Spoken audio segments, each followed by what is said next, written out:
آپ نے بتایا کہ جو ہمارے اگر علماء کرام کے حوالے سے بات کی جائے، جو مذہب وہ ہم تک لے کے آئے، اللہ تعالیٰ ان سے پوچھیں گے اور ان کی نیت کے اوپر سوال ہوگا. لیکن شرک کے اوپر جو آپ نے بات رکھی کہ شرک ایک اخلاقی جرم ہے، اب لا علمی میں بھی تو شرک کیا جا سکتا ہے. اب جیسے فار ایگزامپل میرے ذہن میں جب آپ یہ بات کر رہے تھے کہ آسٹریلیا کے ایبوریجنلز یا امریکہ کے جو نیٹو امریکنز جو تھے وہ آ رہے تھے، ان تک تو دین یہ جوڈائزم کرسچینٹی سنگل گاڈ کا تو کانسیپٹ آیا ہی نہیں. تو ان کے کہاں وہاں پہ کون سے ارسطو پیدا ہو رہے تھے جو اتنا بےچارے ان کے پیچھے تو بھیڑیے اور ریچھ بھاگ رہے تھے.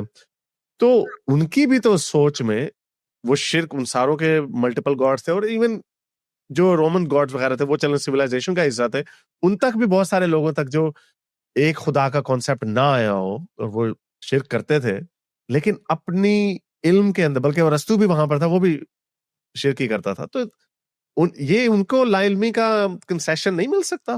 جی بالکل تو مل شرک بھی سکتا ہے، بالکل مل سکتا ہے. دو طرح کے شرک ہوتے ہیں. ایک ہوتا ہے شرک کو بطور شرک مذہب کے اختیار کر لینا، اور دوسرا شرک وہ ہوتا ہے کہ جس میں آپ اس کو شرک مان نہیں رہے ہوتے لیکن شرک کر رہے ہوتے ہیں. آپ کو میں مثال دیتا ہوں اس کی. آپ کسی مسیحی سے ملیں اور ان سے کہیے کہ آپ شرک کرتے ہیں، وہ پہلے جملے میں اس کی نفی کر دیں گے. وہ کہیں گے کہ نہیں، ہم تو شرک نہیں کرتے. وہ کہیں گے پھر آپ مسیح علیہ السلام کو اللہ کا بیٹا قرار دیتے نہیں. کہتے ہیں اللہ کا بیٹا بایولوجیکل بیٹا تھوڑی ہے بھائی، یہ مینیفیسٹیشن ہے. یعنی اس لحاظ سے تو ہمارا پورا کا پورا تصوف اس کی بنیاد شرک پہ رکھی گئی ہے. یعنی وہ وحدت الوجود کا تصور پیش کرتی ہے کہ کائنات میں کسی چیز کی کوئی حقیقت نہیں. اگر آپ صوفیاء کے پاس جائیں نا اور ان کو کہیں کہ یہ گلاس ہے، تو ان کی کونیٹیشن میں شرک کر دیا آپ نے، اس لیے کہ آپ نے کسی اور چیز کے حقیقی وجود کو مان لیا ہے. وہ وجود میں کسی چیز کے اشتراک کو شرک قرار دیتے ہیں.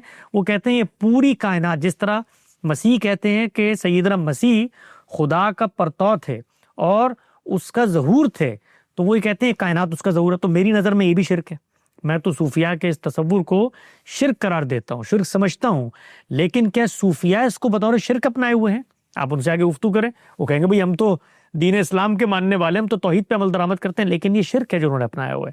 مسیحیوں سے ہم ملیں، وہ کہیں گے ہم تو بالکل اللہ کو مانتے ہیں، ہم کوئی شرک نہیں کرتے. لیکن یہ شرک ہے جس کو انہوں نے اپنایا ہوا ہے. تو اپنا یہ عذر وہ پیش کریں گے. اور خود قرآن مجید نے بتا دیا ہے کہ پیغمبر کی موجودگی میں جو دو طبقات تھے، ایک طبقہ کون سا تھا؟ جو شرک کو بطور مذہب اپنایا ہوا تھا. اس کو سورہ زمر میں قرآن نے ان کی حکایت کر کے بتایا کہ جب ان سے کہا جاتا ہے کہ بھئی شرک کیوں کر رہے ہو تم، تو وہ کہتے ہیں ما نعبدہ الا لیقربونا الی اللہ زلفیٰ. ہم تو صرف ان کی اس لیے عبادت کرتے ہیں کہ ہمیں اللہ کے قریب کر دیتے ہیں. ہم تو شرک کو بطور مذہب اپنائے ہوئے. ایک عذر انہوں نے پیش کر دیا اپنا. تو یہ جو دو طبقات ہیں، خود قرآن نے ان کی سزا میں تفریق کی. یعنی ان کو مارنے کا کہیں حکم نہیں دیا کہ ان مشرکین کو آپ نے جو اہل کتاب میں سے تھے ان کو. تو یہ تفریق ہمیں یہ بتا رہی ہے کہ شرک کرنے والے بھی بطور دین کے اس کو اپنا کر پیش ہوئے ہیں یا شرک کے مظاہر کو اپنائے ہوئے ہیں اور اصلاً وہ شرک کا انکار کر رہے ہیں. تو وہاں پیش ہو، اللہ کے حضور میں جائیں، اور ارسطو ہو، افلاطون ہو، آج کے بریلوی ہوں، صوفیاء اکرام ہوں، ابن العربی ہوں، شاہ ولی اللہ جو بھی ہوں، وہ وہاں جائیں اور جا کر اپنا نقطہ نظر پیش کریں. بھائی میرے نزدیک تو مجھے یہ دین پہنچا تھا. اللہ تعالیٰ ان سے سوال کر لیں گے بھائی تمہاری فطرت میں بات ڈالی تھی، وہ کہیں گے کہاں ڈالی تھی، ہمیں نظر ہی نہیں آئی، آبا کی روایت میں یہ تھی. تو وہ 10 سوال کریں گے، ان کا آپس میں مکالمہ ہوگا، وہ جانے، اللہ تعالیٰ جانے، میرا کیا لینا دینا اس سے. تو یعنی کہ ایک شرک، یہ باقی جتنے گناہ ہیں ان کو مانا جاتا، یعنی چوری، ڈاکہ، زنا وغیرہ، اور لیکن جو سب سے اوپر جو رکھا جاتا ہے کہ اللہ تعالیٰ ایک گناہ کبھی معاف نہیں کریں گے، وہ ہے شرک. تو یعنی آپ یہ کہہ رہے ہیں کہ وہ بھی، اس کا بھی چانس ہے کہ اگر کوئی اچھے آرگومنٹیشن وہ اپنی طرف سے اللہ تعالیٰ کے حضور جب حاضر ہو تو وہ کر سکتے ہیں، تو ان کی بھی بچت ہو سکتی ہے. اللہ تعالیٰ نے اصولی بات بتا دی ہے، میں کسی پر ظلم نہیں کروں گا، میں انصاف کے ساتھ معاملہ کروں گا. میں نے تمہاری فطرت میں اپنا شعور ڈالا تھا، تم انکار کرتے تو دلیل پیش کرو. تو تمہارے پاس جو علم آیا تھا میری نسبت سے ایک دعویٰ کرنے کے باب میں، میری نسبت سے، یعنی کسی شخص نے شرک اس پہلو سے کیا ہے کہ اس نے کائنات میں جب نظر دوڑائی کوئی پیغمبر کی بات اس تک نہیں پہنچی تھی، ایک سورج کو اس نے کہا یہ بھی خدا ہے، پتوں کو کہا یہ بھی خدا ہے، فلاں کو کہا، کہ ہمارا شرک ایسے پیدا ہوا ہے. ہمارا شرک ایسے پیدا نہیں ہوا، دنیا میں ایسے پیدا نہیں ہوا. خود ہم جانتے ہیں کہ رسول اللہ صلی اللہ علیہ وسلم کی جہاں پر بعثت ہوئی ہے وہاں پر شرک ایسے پیدا نہیں ہوا. بھائی وہ سیدنا اسماعیل کے ماننے والے تھے، ان کے ہاں کچھ بزرگ بڑے پیدا ہوئے. 300 سال پہلے تک رسول اللہ سے شرک کا نام و نشان نہیں تھا اس بستی میں. ان لوگوں کے ساتھ تعلق کے اظہار کے لیے مجسمے بنے, ان سے تعلق کے اظہار کے لیے ان کے بت بنے, کرتے کرتے صورتحال یہاں پہنچ گئی. آبا کی ایک روایت تھی, جب قرآن نے آرگومنٹ پیش کیا ہے, آگے سے کیا جواب دیا مشرکین نے؟ ہم تو اسی فطرت پہ پیدا ہوئے. نہیں, ما وجدنا آبانا, جس پر ہم نے اپنے ماں باپ کو پایا ہے ہم تو وہی کام کرتے ہیں, ہم تمہاری بات کیوں مانیں؟ تو جو آرگومنٹ قرآن میں مشرکین نے پیش کیا ہے یہ قیامت میں پیش کریں گے تو میرے نزدیک تو اللہ کو اس کو قبول نہیں کرنا چاہیے, کیونکہ یہ آرگومنٹ کوئی عقل و دلیل پہ مبنی نہیں ہے. یہ تو اس پہ مبنی ہے کہ ایک ٹارگٹ کلر اٹھ کے کہے کہ بھئی میں نے تو اپنے چچا اور اپنے ماما کو یہی کرتے دیکھا تھا اس لیے میں بندے مار رہا ہوں. تو اس سے پوچھا جائے گا بھئی تمہارے اندر کوئی شعور نہیں تھا؟ اچھا تمہیں توجہ دلائی جا رہی ہے غلط کام ہے تو تم کیسے اس کو ریفیوٹ کرتے ہو؟ اس کا جواب دو. وہ کہے جی میں اس کو ایسے ریفیوٹ کرتا ہوں کہ میرے چچا نے, دادا نے, تایا نے, سب نے مارے تھے لہذا میں تو بندے مارتا رہوں گا. تو جب کوئی اخلاقی برائی ہوتی ہے اس پر توجہ دلائی جاتی ہے تو اس پر رد عمل کیا رہا, بات ان تک پہنچی نہیں پہنچی. اسی لیے ہم یہ کہتے ہیں کہ ہم دنیا میں کسی کی جنت جہنم کا فیصلہ نہیں کریں گے. قیامت میں لوگ پیش ہوں گے, اپنے آزار خدا کے سامنے رکھیں. خدا کا اپنے بارے میں یہ کہنا ہے کہ جس نے جانتے بوجھتے شرک کیا, جانتے بوجھتے شرک, میں اس کو معاف نہیں کروں گا. وہ شخص ثابت کر دے جی میں نے جانتے بوجھتے نہیں کیا, یہ سرکمسٹانسز تھے, میں یہ مانتا ہوں میرا خدا انصاف کرے گا. اگر اس کا عذر قابل قبول ہوگا تو قابل قبول کر کے اس کو جنت میں ڈال دے.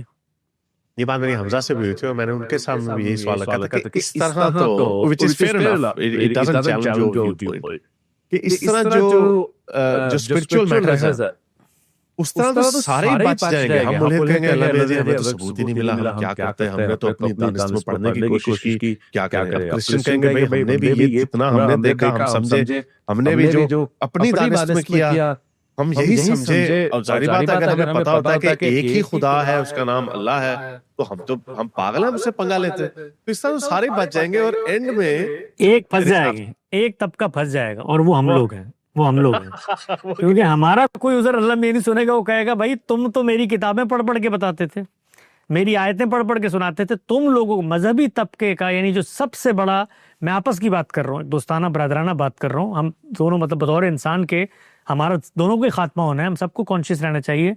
ہم لوگوں کی پکڑ جو آپ لوگ سمجھتے ہیں نا عام طور پر کہ آپ مذہب میں پیدا ہو گئے, اسلام پر کھڑے ہوئے ہیں تو جی اللہ تعالیٰ کی بڑی نعمت ہے, ہم تو جنت میں جائیں گے. آپ یقین جانیں سب سے بڑی آزمائش اس زمین پر ان لوگوں کی ہے جو مذہبی خاندانوں میں پیدا ہو گئے اور مذہب ان کو آبا کی روایت کے طور پہ مل گیا, اس لیے کہ مذہب تو ہمارے سامنے ہے نا. تو ہم سے تو پہلا سوال یہ ہوگا بھائی وہ باقی تو کوئی ایمیزون کے جنگل والا اٹھ کے کہے گا, کوئی حارث سلطان اٹھ کے کہے گا کہ میں نے مذہب تو سنا تھا مثال کے طور پہ اشرف جلالی سے فلاں سے, وہ تم تو بیٹھے ہوئے تھے روزانہ قال اللہ قال رسول کرتے تھے اور فرائی مکتب فکر کے ماننے والے تھے, اور تم نے یہ کرنے کے بعد بھی حرکتیں کی, اخلاقی طور پہ تم اتنے پست تھے. تو یہی بتایا ہے, یعنی محرومی بڑی نعمت ہے قیامت کے دن, لیکن اس کا فیصلہ اللہ کرے گا کون شخص کس درجے. اور میں آپ کو بتاؤں اللہ کے ہاں اس سب کے باوجود اللہ کے ہاں کوئی نا انصافی. آپ سوچیں ذرا, امیجن کریں کہ کتاب آ رہی ہے خدا کی اور اپنے نئے پیغمبر اور اس کی قوم اور ملت کی تاسیس ہو رہی ہے, اس میں اللہ میں کیا کر رہے ہیں, اس قوم کی جس کو معزول کر دیا ہے اس کے نیک لوگوں کی تعریف کر رہے ہیں اور کہہ رہے ہیں کہ ان میں سے ایسے ہیں کہ راتوں کو اٹھتے. مسیحیوں کی تعریف کی اللہ تعالیٰ نے بتایا کہ ان کی راتیں خدا کے ذکر سے آباد اور شاد ہوتی ہیں, یہ اتنے خدا کے ماننے والے ہیں اور خدا کی محبت میں اتنے سرگردہ رہتے ہیں. تو قرآن نے بتا دیا ہے کہ میرٹ اور کرائیٹیریا ہے بھائی, نہ مسلمان ہونے سے جنت میں جاؤ گے, نہ یہودی, نہ نصرانی, ہر وہ شخص جو اس کرائیٹیریا کو پورا کرتا ہے وہ جنت میں جائے گا, نہیں کرتا تو اپنا عذر پیش کرے گا, عذر ہم سنیں گے. تو ممکن ہے آپ سارے بچ جائیں اور ہم سارے پھنس جائیں وہاں پہ.